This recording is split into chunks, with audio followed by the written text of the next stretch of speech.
Somebody said once that if you stand still in the forest long enough, you'll see signs of a hidden struggle. It's raging between forces of life and decay. That is the survival of the forest itself. If you don't believe it, then take a closer look. While other humans love the luxuries of city, this scientist has chosen to spend his life in the forests. Professor Bomba is not doing all this without a purpose. He's researching the mysterious tiny humanoids hiding in the forests. They are called the Leaf Men. Bomba has installed cameras and sensors all around the forest so he can get a glimpse of the Leaf Men. As soon as he receives a signal, Bomba rushes to that area but only finds an injured bird, but it seems like someone used to ride it. Bomba is not just imagining things. Leaf Men do exist. One of them is Nod, who is a rebellious young man that often gets involved in risky activities.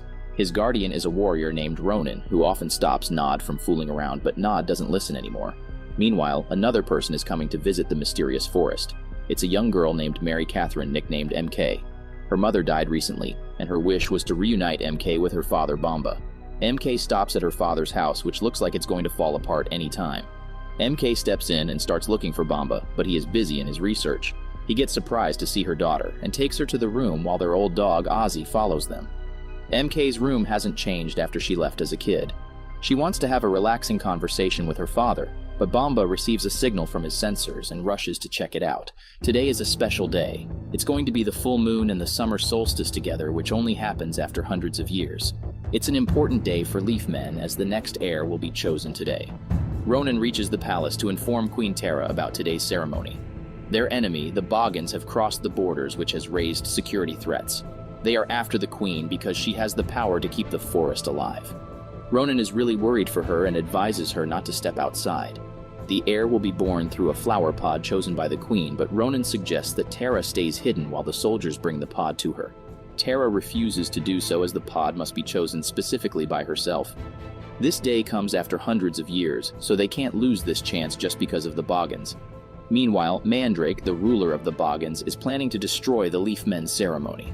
Boggans want to rot the whole forest, but whenever they try that, Queen Tara regrows it again in seconds with her powers. Therefore, Mandrake has decided to kill the queen and orders his son Dagda to prepare the army to attack. The ceremony starts, and all the species of the forest gather to witness the selection of a new heir. Nod reaches there late like always and gets scolded by Ronan. Nod's father was Ronan's close friend and requested Ronan to look after his son before he died. But Nod is losing his temper more frequently and tells Ronan that he quits his job as a Leafman warrior. Bomba is also looking forward to getting any signals on this special day. But MK is frustrated by his behavior. Her mother told her that Bomba imagines a highly civilized society of tiny humans living in the forest. He even ruined his career to research the forest, and his obsession also destroyed his married life. MK wants her father to move on from his weird beliefs, but Bomba says it's not just an imagination. He drags MK and shows her the sounds he recorded in the forest. After slowing it down multiple times, it feels like a proper conversation. Bomba says the tiny people are not spotted by anyone because they move at a way higher speed than normal humans, but they are the one responsible for keeping the balance of the forest. He wants her daughter to join his research, but MK doesn't want to research something that can't be even seen or heard. She begs her father to start a new life with her. She needs him. Before Bomba can answer, he gets a strong signal from the forest and rushes outside. MK gives up and decides to go back to live by herself. She leaves a note for her father and steps outside, but Ozzy starts running away and MK runs to catch him. Back at the ceremony, Queen Tara takes the help of Pod's caretaker Mub and Grub to choose the next heir.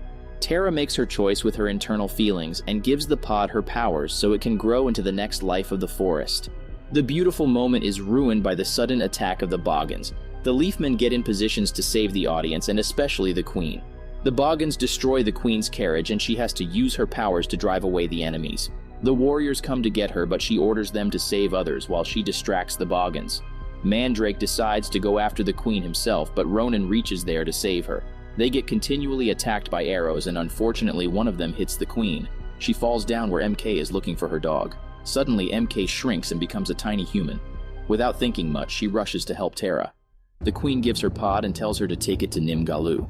Ronan reaches there and sees Tara dying in his arms. They had romantic feelings for each other but didn't get a chance to express them.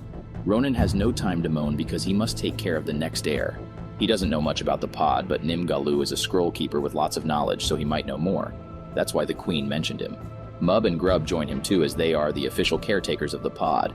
Ronan also invites MK as Terra must have chosen her for a purpose. Moreover, Nim Galu may know a spell to send MK back to her world. Unknown to what happened in the ceremony, Nod is busy competing in a race. He joined the race just as a placeholder and must not win. But Nod shows off his skills and wins the race.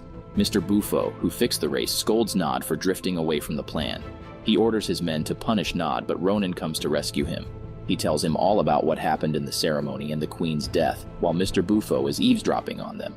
Nod volunteers to help and let MK ride with him. He tries to show off his skills and drives carelessly through the trees. After a while, they reach the part of the forest that has been destroyed by the Boggans. While flying there, MK and Nod get attacked by the Boggans and fall in a hole. There's a rat living there. MK finds it really cute, but for the rat, the tiny humans are like food. They almost get eaten, but Ronan reaches there in time and scares away the filthy rat. He believes it's safer for MK to ride with him, while Nod will travel with the slugs. The Boggans are still after them and kidnap Mr. Bufo. They ask him about what he heard from Ronan and where they are heading next. Meanwhile, Ronan and others have reached Nim Galu's place. Surprisingly, all the other leaf men have already gathered there looking for the answers. Nim Galu is like the wise old man of the forest. He claims that the tree he lives in contains the history of all the events ever happened in the forest. They are written in numerous scrolls. He tries to calm down the public who are panicking because of the rumors they hear about the Queen's death. Nim Galu picks up a scroll to read the truth, but he is left in shock after realizing that the rumors are true. He doesn't tell it to the public and goes to meet Ronan, who tells him about Queen's last words. Nim Galu doesn't know about the pod himself, but he can check out the past events of blooming pods that must be in the scrolls. He reads that once the pod is chosen by the Queen, it will bloom eventually, but it should happen under the light of a full moon. The half scroll is destroyed by the termites, so they can't know what will happen if there's no moonlight. Before leaving, MK asks for Nim Galu's help so she can return back home. He doesn't do magic or see the future, but he can replay the memories from the past. He opens the scroll of the moment when MK turned tiny. Queen Terra told her that she has a connection with the Leaf People. She must stay with the pod. Once her task is completed, she will return home. Ronan tells Nod to look after the pod till he informs the Leaf Men at the Moonhaven Palace about their arrival. However, Nod believes that the pod is in a safe place, so he sneaks out with MK to impress her. They ride a deer together and get closer to each other. Just like Nod lost his dad, MK lost her mother, so they developed a good understanding. Unfortunately, the Boggans reach Nim's tree and kidnap the pod along with the two snails. Ronan scolds Nod for his negligence and calls him a selfish person who doesn't care about the life of the forest. Ronan decides to follow the Boggans by himself, but MK calms him down and suggests they should do it together. She even has a good plan. They can disguise themselves as the Boggans and sneak in their place to rescue the pod. MK believes they can find some of Boggans' costumes in her dad's house. Meanwhile, Mandrake blames the Leafmen for his son's death. As revenge, he will let the pod blossom in the darkness and make him the Boggans' prince. That's what was written in the damaged part of the scroll.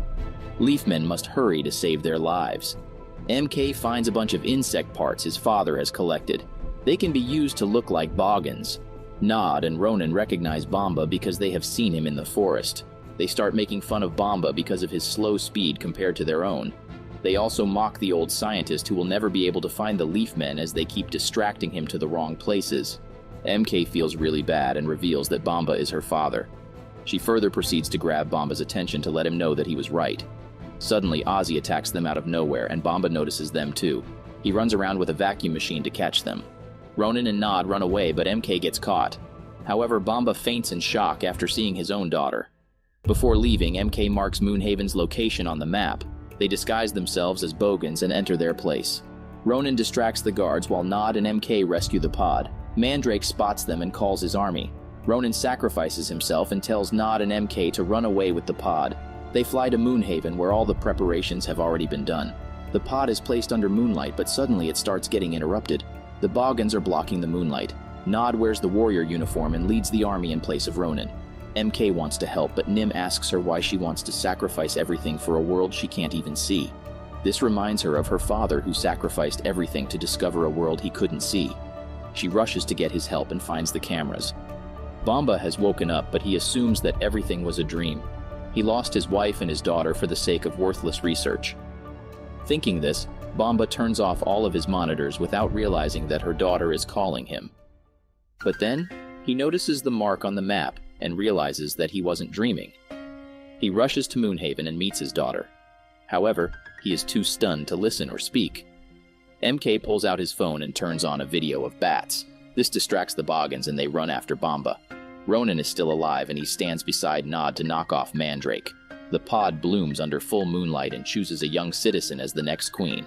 Everyone bows to her and the forest gets a new life. As the mission is completed, it's time for MK to return home. She says a warm goodbye to Nod and kisses him as a confession of her love. A few days pass by. MK has decided to work with her dad and create books and documentaries about the Leaf Men. Besides that, whenever Nod has time, he stops by in front of the cameras and talks to MK. Though she couldn't continue her romance with Nod, they are still good friends. Just because you can't see it, you can't assume that it doesn't exist. Sometimes you must take a second look, a closer one.